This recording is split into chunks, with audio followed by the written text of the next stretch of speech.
Hello, I'm Colleen Holder and this is Let's Talk Tobago. Today we're on Pigott Street in uptown Scarborough at the Scarborough New Testament Church of God. The Church of God is a religion that was started back in 1884 in the mountains of Tennessee, USA by former Baptist minister Richard G. Sperling. In 1956, the church merged with the Trinidad-based Christian General Assembly to form the New Testament Church of God. We'll tell you more about the church right after we tell you what's happening in our stories this week. THA service providers to be paid more rapidly thanks to a new payment system. A new meteorological office coming soon to Tobago. And we'll tell you how your favorite bands did in the THA Panorama finals.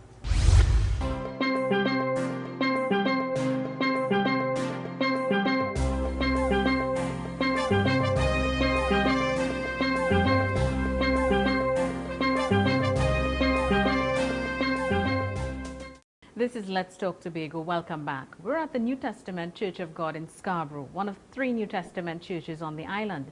This one was built in 1990 on the foundations of the 18th century Macville Hotel. If you visit the courtyard, you can still see remnants of that historic hotel. But this church has its own history. Headed by Pastor David Elder, it's here, in these pews here, that members from various churches gather once a year for 5 days for the Bible Marathon, where the good book is read from Genesis to Revelation. And speaking of great beginnings, the Tobago House of Assembly is about to start a new era. You see, stakeholders of the Assembly have been clamoring for changes in service delivery and payment processes for some time. Well, one solution is now being tested, the automated clearinghouse. This is an electronic funds transfer for interbank clearing of credit and debit transactions. In other words, all payments will be made directly to people's accounts, meaning faster payments to staff and suppliers of the Assembly. The system was first implemented in December of last year, with 400 workers receiving their salaries electronically. Davia Chambers tells us more. Tired of waiting in line to clear your check for payment of goods or services given to the Assembly? Well, the waiting is no more. This new payment system, the automated clearinghouse, saves you that hassle. For the Assembly, it saves time and cost of invoicing, eliminates cost and the time of handling paper checks, reduces the number of late payments due to mail delivery issues, which in turn reduces late fees, improves cash management forecasting, and is just one step taken towards bringing improved services to stakeholders and employees of the THA. With the introduction of an automated clearinghouse system, which is a feature of the eFirst platform commissioned by the Assembly through its bankers. The system allows for the electronic credit transfers, such as the direct deposit of wages and salaries, and the transfer of payments to suppliers of goods and services. While this system will be utilized by all divisions, it was introduced firstly to the Division of Finance and Enterprise Development. The Secretary says that it provides a secure electronic network for processing large volumes of debit and credit transactions and also saves them from financial risk. It will permit payments to be transmitted directly to and between accounts at all 6 commercial banks. The welcome feature eliminates the need for the majority of cash and check payments, and when fully implemented will greatly reduce the waiting time for payments to suppliers while improving the security of transactions. This system fulfills the Assembly's promise to adopt more efficient methods and processes to enhance productivity. I'm Davia Chambers for Let's Talk Tobago. And here's another new project taking place on the island. Tobago's location at the southern end of the Caribbean archipelago usually keeps it out of range of the many storms and hurricanes that trample through some of the other Caribbean islands. But that doesn't mean we shouldn't have a proper center to map daily weather patterns, as well as add data to the global climate system or help farmers, fishermen and event planners with their activities. Here's Omadara Mills with details of a new Met Office which will go beyond servicing our island. It was in May 1968 at this meteorological building in Crown Point that the first weather observations at the station were made in Tobago. That's over 40 years ago. Now, on this ground, there will be the construction of this, a new meteorological building at Crumsteen Trace, Storby Local Road. The new center will also assist aviation, maritime activities, and disaster preparedness. All weather observations feed into the global climate models, which allow us a clearer picture of the future climate of this planet. And regional models assist in our short-range forecasts and hurricane traffic. But the center will not only be for recording weather patterns, as it will facilitate meteorological and climate studies. Let this new building signal a place where young people can play an active role in monitoring, understanding and responding to the weather and climate of today and tomorrow. With this new center and an expanded meteorological service, will certainly provide in new avenues for research and development. The construction of the Meteorological Center will take 15 months at a cost of $64 million. The two-story building will include an observation deck, complete with instruments enclosures, a main admin building, a guard booth, and car parking facilities. This is an initiative between the Tobago House of Assembly and the Ministry of Tobago Development. I'm Omodara Mills for Let's Talk Tobago. At the beginning of this year, security talks were held between the Ministry of National Security and the THA in an effort to implement more Tobago-oriented strategies to deal with criminal activities and help maintain the safe image of the island. Manpower was one area that needed special attention. Now, Tobago has an additional batch of Special Reserve Police officers trained in communication, customer service and public relations. These are the 55 Special Reserve Police, or SRPs, who have joined the force to protect and serve. One of the main areas of focus during their 3-month training has been human relations, where the group came up with a project, Policing for the People. They visited the Silphil Home of Love for Abandoned Children and assisted in the relocation of the home. They interacted with children by giving them gifts, groceries, cooking materials, musical instruments, and even started a much-needed vegetable garden, amongst other things. 320 hours of training also developed their conflict resolution skills and emotional intelligence. We were schooled in the mission statement, which is, in partnership with the citizens of Trinidad and Tobago, we provide for safer, more secure, and healthy communities throughout focused leadership, service, and policing excellence. When we began this program, some of us, including myself, weren't sure that we would make it to this point. It was difficult at first, but we held on and endured to the end. And I can proudly say that hard work brings success. Our training took us into disciplines of criminal law, traffic law, evidence and procedures, and duties of a police officer, which we are expected to execute in our police careers. We were also trained to analyze, identify, and deal with various degrees of offenses, such as larceny to rape and domestic violence. The Assistant Commissioner of Police for Tobago, Brian Headley, says that he's confident of the graduates' ability to uphold the police's vision for a safer Tobago. We must be men and women of integrity, honest, fair, treating people with respect, timely actions, delivery of good customer service without favor or affection, malice or ill will. The THA continues to work with the police service in providing more equipment, manpower, and a more community and tourism-oriented crime plan for the island. I'm Omodara Mills for Let's Talk Tobago. It's time to take a break, but on the other side, a healthy you starts with healthy plants. It's picture perfect with over 100 reasons to come. The intensely nurturing sensation of being so close to nature. The laid-back rhythm of the island. And of course the outstanding Tobago Jazz Experience 2014 brings to its main stage Keisha Cole, Grammy Award winners, Earth, Wind and Fire, Brandy, and the man himself, John Legend. Everything on one incredibly perfect island. The Tobago Jazz Experience 2014, April 19th to 27th. Much more than music. You're viewing Let's Talk Tobago. Welcome back to the Scarborough New Testament Church of God. The church is more than just a place of worship. It gives back to the community through the Dr. Stephen Mohammed Center for Youth Development, named after the bishop who oversaw the building of the church. The center contains a lab for computer literacy training along with the research center, and it also has a library to help the younger ones with homework and school projects.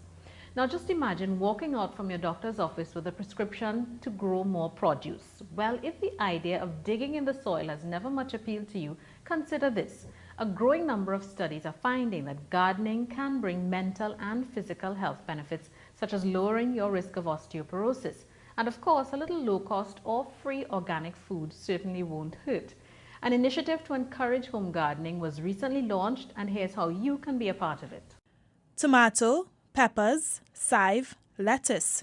These are all items we journey to the market to purchase, but we can save both time and money if we plant our own, like Mr. Winston Wilshire. It's good recreation for me. I love that. You know, I always look at having something to do outside. I love working in the yard. Since as a young man, even when I was grown and adult working out there, I like working outside. And that's one good thing about home gardening. It's good for the outside exercise, the sun, the fresh air, and watching the fruits of your labor. But in 2014, for having your own home garden, you can also win cash prizes. The Division of Agriculture, Marine Affairs, Marketing and the Environment wants to make certain that Tobagonians utilize their yard space to produce food and sustain themselves. You have control over what you apply to your garden, because so you could have an organic garden and don't necessarily have to apply any chemicals whatsoever. So that's why. So you have the health benefits to with it. Ms. John says they're targeting every household in Tobago to judge in the following categories. First, we have the trough container gardening, the amenities horticulture, which is the combination of both ornamentals and crop production, and then the conservation crop production. But the judges more or less would be looking for like the garden organization, innovation, environmental practices, as well as, you know, the overall impact of the garden. And for those who kind of stick to the slogan and the purpose, which is like grow your own, which is grow your own. The Home Gardener of the Year receives $20,000, second $10,000, and third $7,000. There are also special prizes for Youngest Home Gardener, Best Herb Garden, Use of Space, and so on. Well, Mr. Wilshire says there's no doubt in his mind now about entering, as he can utilize the prize money to buy seeds for his healthy habits. I love tomatoes. I just love tomatoes. So as they get ripe, just walk by, pick one, wash it in the just down there in the faucet there, and I start eating. No salt, nothing. Just eat it like that. And then come back for another one, because I just love them. Interested persons have until March 14th to drop in application forms, which can be collected at any of the department's offices in both the east and west of the island. Judging commences on March 24th and culminates in October 2014. I'm Davia Chambers for Let's Talk Tobago. But home gardening isn't just about creating a healthy you, it's also about having healthy plants. And so Tobago's farmers and home gardeners are taking advantage of the services provided by the plant clinics on the island to ensure that they have healthy crops. Omadar Mills has another story, one home gardener's experience at the plant clinic set up for the Buku community. This soursop leaf is a sample which home gardener Marjorie Pigott brought to the plant clinic at the Buku Community Center. She tells us what she observed happening to her plant, which she's had for about 2.5 years. Right now it is about 3 meters high and appear to be diseased. The leaves keep falling off, and the new growth, the same thing happened. The fruits also falling off. In fact, I got one very large fruit and it was very nice. After that, the buds just kept falling off. But what could possibly be causing this problem? One of the plant doctors, Terence Pope, who examined the sample under the high-powered microscope right there at the clinic, says that is something the human eye cannot see. What we would have noticed on the leaf was that there were mites and a soft-scale insect. Basically what these things do, they basically suck the sap out of the plant, and further you would see like dying off, you start getting drying of the leaf and leaves falling. With the diagnosis, the plant doctors give Mrs. Pigott suitable treatment options to put her soursop plant back on a healthy path. And it needed to be sprayed every 7 days until the symptoms disappear. The plant clinic also provides pamphlets on topics such as plant diseases and their treatment and proper plant cultivation methods.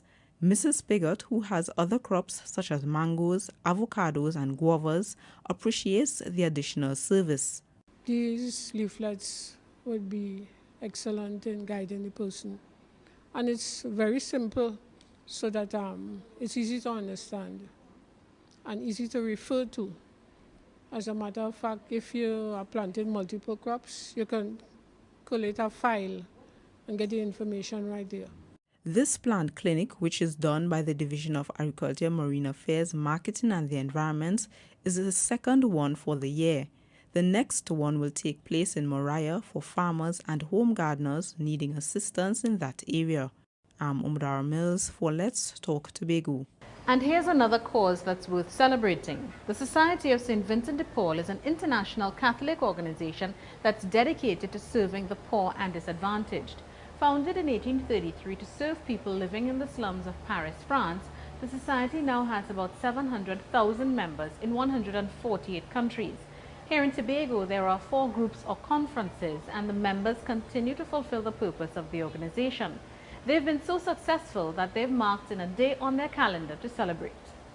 Dating back to the 1950s, the St. Vincent de Paul Society of Trinidad and Tobago has been helping vulnerable persons on this island, providing clothing, food and shelter to families in need. And the biggest project has been the establishment of a home for the aged. Seems like the society has much to reminisce on.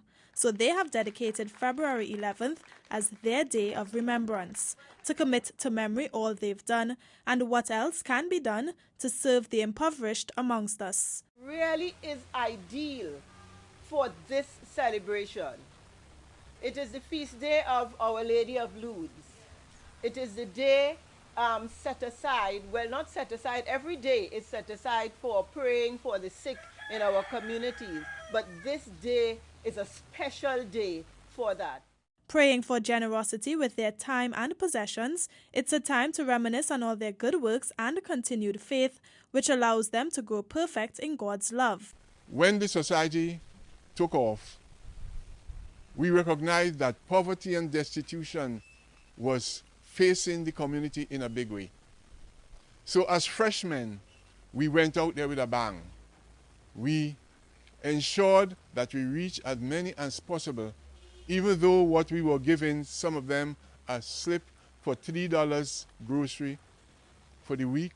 He says they also gave more than that. We were able to meet those who need school books. We were able to even establish a kindergarten school in the area. The society plans to continue to be generous with the Tobago community. The St. Vincent de Paul Society's Home for the Aged is financially supported by the Tobago House of Assembly. I'm Davia Chambers for Let's Talk Tobago. We're taking another break, but coming up, the Pride of Black Rock retains its title. Ain't this what you came for? What's up, it's John Legend. I'm very excited to be coming back to Tobago for the Tobago Jazz Experience on April 25th, 2014. I want to see you in the place, so make sure you get your tickets at www.tobagojazzexperience.com. I'll see you there on April 25th. Peace.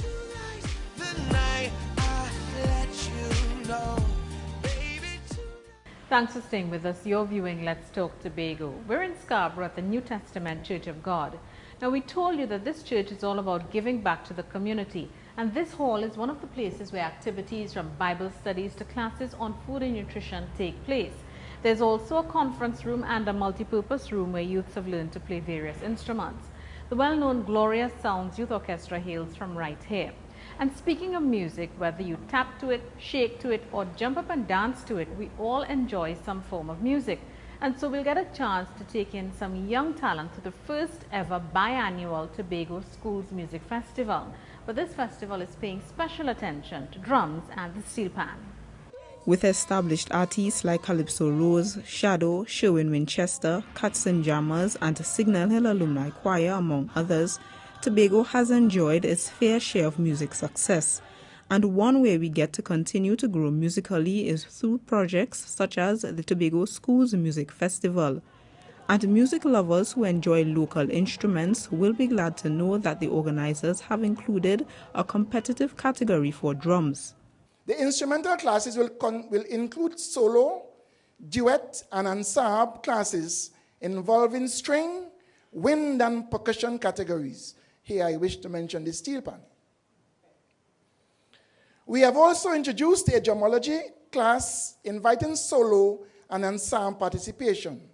In the vocal area, soloists, duets, and choirs will be judged in categories such as religious, folk, and calypso. The event has attracted over 500 entrants from primary and secondary schools and youth groups, so that there'll be the use of 2 venues and a unique elimination process for the event. We have had to organize 3 stages of the competition in order to manage the festival effectively. There will be a mini preliminary stage to be held on the 6th and 7th of March for classes in which there are a large number of entries. Then there will be the preliminary stage and then the finals. The chairman of the Music Festival Committee says that the festival will help to continue nurturing the musical abilities of our youths. This musical genius in our youths must continue to be explored and not be allowed to wane as we await the next edition of the National Biennial Music Festival. The biannual Schools Music Festival takes place from the 10th to the 20th of March. It is a collaborative event between the Division of Education, Youth Affairs and Sport and the Division of Community Development and Culture. I'm Umadara Mills for Let's Talk Tobago. But to make it into the music festival, the foundation has to be laid, whether it's with trumpet, drums, steel pan or piano classes. From first year right up to the high school level, it's part of the education curriculum in Tobago. The tutors want to ensure that students don't just learn to play a song, but that they get a solid foundation in music, which has been said to enhance learning in other areas. Davia Chambers checked in with some of our school's music tutors to find out more. Music helps you to be focused, and it helps you to retain, and then it brings a certain discipline with it. Plato once said that music is a more potent instrument than any other for education. Research found that music uses both sides of the brain, which makes it valuable in all areas of development. It affects the growth of a child's brain academically, emotionally, physically, and spiritually. For this and other reasons, the Division of Education, Youth Affairs and Sport saw the need to hire music tutors in both primary and secondary schools on the island dating back to 2003. The teachers you see here, all steel pan tutors, are helping to ensure that the national instrument has a place in the Tobago classroom. I think that in everything you need a balance. Too much books, no balance, you have problems. Understand? And we have to realize that there are people that graduating now with the bachelor's degree in music. Even in American universities, Berkeley School of Music, Northern Illinois University, Florida Central, all these places have band programs. So, and they're taught to read and write music and also, apply it to the instruments. So I think it's critical that we expose these children as early as possible. And so the students are exposed to a solid foundation firstly. The first thing you learn with me is what you are playing on. You got to realize that you are playing on a complete instrument, and you have to know where your notes are before we start to do anything. So you learn notes position, then you learn your scales, and when you finish learning all these skills, then you will soon realize I've just played with all the notes on the instrument. But to whom it's most important, the students, they have been really keen in learning the skillfulness needed to be an efficient pan player. Students come up to me, like as soon as I come to the school, hold on to me like, sir, we're playing pan today, you know? And they are very interested. You wouldn't necessarily get that in the high school level, so you understand? So primary school, I would say, is very surprising how intrigued they are in the instrument, and they are very disciplined. And the skills they learn at school, the students get to relay it in various competitions, such as the upcoming music festival, as well as Junior Panorama. The multicultural unit of the Division of Education manages the Pan in Schools initiative. I'm Davia Chambers for Let's Talk Tobago. Steel band music is a major part of the carnival celebrations, and in Tobago, hundreds came out to support their bands in the finals of the 2014 Tobago Panorama Finals held at Carnival City. Omar Mills has the results of the top 3 in the single, medium and large band categories.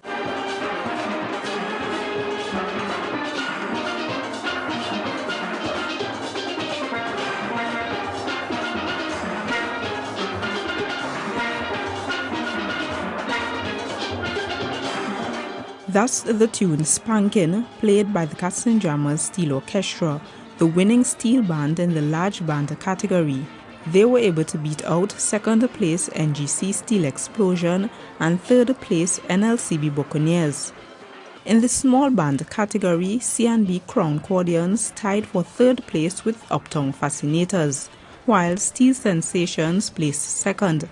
Here's a piece of the first place winners in this category, Tobago Panthers.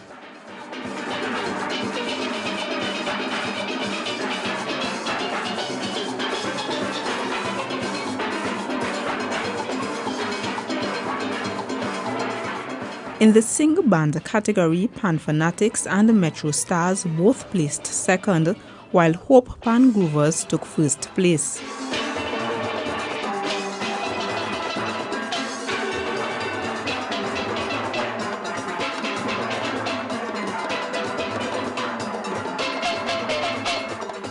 Hope Pan Groovers, NGC Steel Explosion, Cats and Jammers Steel Orchestra, and NLCB Buccaneers are some of the Tobago bands who also qualified for the 2014 National Panorama Finals.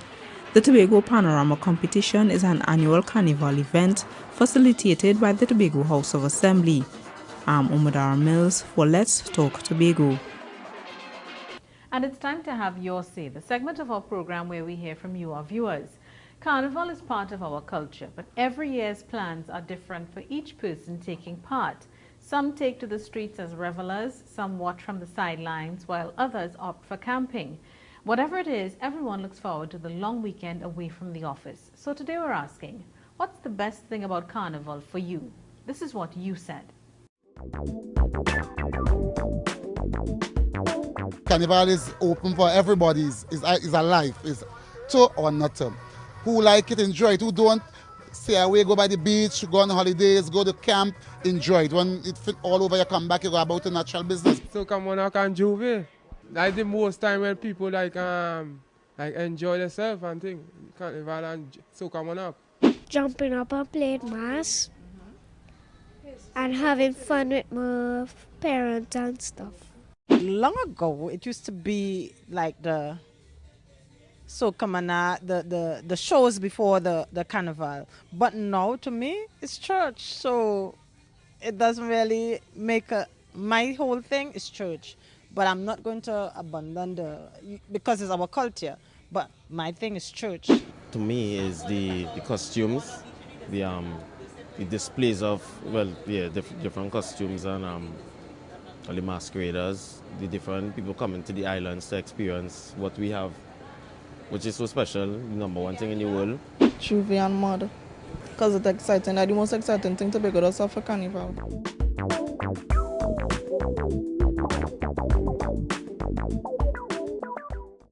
And that's how we bring this week's edition of Let's Talk Tobago to a close. Remember, you can send us your comments or queries on anything you've seen in this program to information@tha.gov.tt or visit us at www.tha.gov.tt. Like us on Facebook and subscribe to our YouTube channel. I'm Colleen Holder, and on behalf of all of us at the Department of Information, have a safe and enjoyable week. And as we go, we leave you now with some final scenes from the New Testament Church of God in Scarborough.